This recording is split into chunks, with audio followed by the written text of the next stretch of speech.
मित्रों, जय श्री कृष्णा। यूँ तो आपने महाभारत से जुड़ी कई कथाएं सुनी होंगी, परंतु महाभारत से जुड़ी कुछ ऐसी कथाएं हैं जिससे आज भी हिंदू जनमानस अनजान है।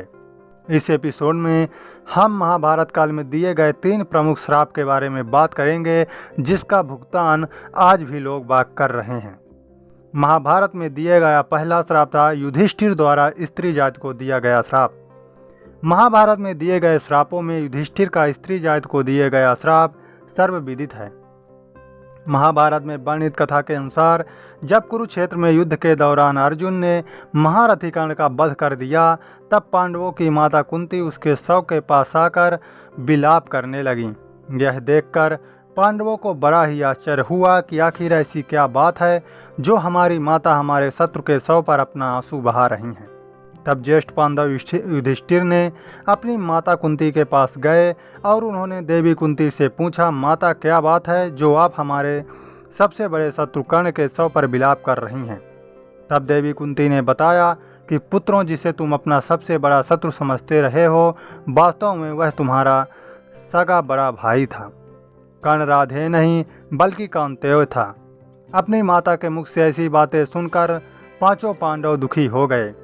फिर कुछ क्षण रुककर युधिष्ठिर अपनी माता कुंती से बोले, हे माते, ये बात तो आप सदा से जानती रही होंगी कि अंगराज कर्ण मेरे बड़े भाई थे। तब आपने हम लोगों को यह बात पहले क्यों नहीं बताई? इतने दिनों तक ये बात आप छुपा कर क्यों रखीं? आपके एक मौन ने हम सभी को अपने ही भाई का हत्यारा बना दिया। इसलिए मैं आज इस धर्म कुरुक्षेत्र में सभी दिशाओं, आकाश और धरती को साक्षी मानकर स्त्री जाति को ये श्राप देता हूँ कि आज के बाद कोई भी स्त्री अपने अंदर कोई भी रहस्य छुपा नहीं पाएगी। दूसरा श्राप था मित्रों, श्रृंगी ऋषि का परीक्षित को दिया गया श्राप। कथा के अनुसार 36 साल हस्तिनापुर पर राज करने के पश्चात जब पांचों पांडव द्रौपदी सहित स्वर्गलोक की ओर प्रस्थान करते हुए उन्होंने अपना सारा राज्य अभिमन्यु के पुत्र परीक्षित के हाथों में सौंप दिया। ऐसा माना जाता है कि राजा परीक्षित के शासनकाल में भी हस्तिनापुर की सारी प्रजा युधिष्ठिर के शासनकाल की तरह सुखी थी। परंतु कहते हैं ना कि होनी को कौन टाल सकता है। एक दिन राजा परीक्षित रोज की तरह वन में आखेट खेलने को गए, तभी उन्हें वहाँ समीक नामक के ऋषि दिखाई दिए। वे अपनी तपस्या में लीन थे तथा उन्होंने मौन व्रत धारण कर रखा था, परंतु ये बात राजा परीक्षित को नहीं मालूम थी। इसलिए राजा परीक्षित ने कई बार ऋषि समीक को आवाज़ लगाई, लेकिन उन्होंने अपना मौन धारण कर रखा था। यह देखकर राजा परीक्षित को क्रोध आ गया और क्रोध में आकर ऋषि के गले में एक मरा हुआ सांप डाल दिया। उधर जब यह बात ऋषि समीक के पुत्र श्रृंगी को पता चली तो उन्होंने राजा परीक्षित को श्राप दिया कि आज से 7 दिन बाद राजा परीक्षित की मृत्यु तक्षक नाग के डसने से हो जाएगी। और अंत में ऋषि श्रृंगी के श्राप के कारण राजा परीक्षित की मृत्यु तक्षक नाग के डसने के कारण ही हुई। और ऐसा माना जाता है कि उसी के बाद कलयुग की शुरुआत हुई, क्योंकि राजा परीक्षित के जीवित रहते कलयुग में इतना साहस नहीं था कि वह इंसानों पर हावी हो सके, और आज हम सब इस कलयुग को उसी श्राप के कारण भोग रहे हैं। तीसरा श्राप था श्री कृष्ण का अश्वत्थामा को श्राप।